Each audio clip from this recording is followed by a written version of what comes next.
여러분은 얼마나 집요하신가요? 집요함의 끝판왕에 대한 이야기를 하려고 합니다. 그는 누구일까요? 여러분도 한번 맞춰보세요. 그럼 시작합니다. 렛츠고! 세상은 거대한 숫돌 같았습니다. 매일같이 내 영혼을 깎아냈죠.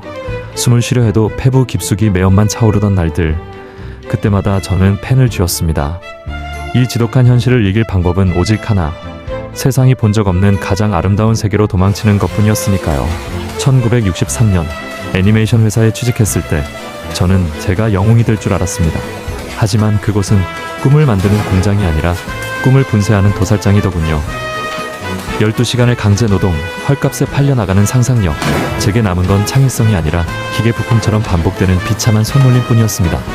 인간답게 살고 싶어 동료들과 결심하여 노조를 만들고 소리를 높였죠. 하지만 돌아온 건 영광이 아닌 낙인이었습니다. 동료들조차도 나에게 문제아라는 이름표를 붙였고 저는 1971년 차가운 길바닥으로 내던져졌습니다. 이후 10년 사람들은 저를 비웃었습니다. 망상에 빠진 실패자라고요. 손대는 작품마다 무너졌고 성공은 늘 신기루처럼 멀었습니다. 그러다 1984년 제 영혼을 통째로 갈아 넣은 마지막 설계도를 꺼냈습니다. 하지만 세상의 문턱은 여전히 높고 날카로웠습니다. 미안하지만 이건 비즈니스가 안 됩니다. 누가 이 기괴하고 우울한 이야기에 지갑을 열겠습니까? 이제 그만 현실을 보시죠. 아니요. 그때 저는 결심했습니다. 현실이 나를 거부한다면 내가 현실을 집어삼킬 새로운 세계를 창조하겠노라고 미친 듯이 콘티를 채웠습니다. 잉크가 마르면 피라도 찍어 쓰겠다는 기세로요. 마침내 1984년 내 영혼을 갈아 넣은 작품 하나가 세상을 완전히 뒤집어 놓았습니다. 그리고 1985년 저는 세상 어디에도 없던 나만의 스튜디오를 만들었습니다.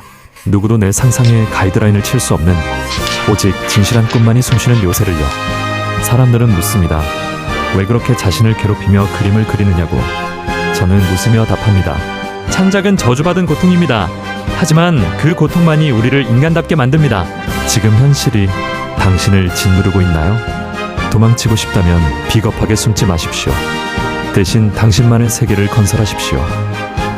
당신의 고통으로 빚어낸 그 세계가 훗날 누군가에게는 살아갈 이유가 되는 눈부신 빛이 될 테니까요. 제 이름은 지브리 스튜디오의 미야자키 하야오입니다. 그리고 제 여행은 오늘도 계속됩니다.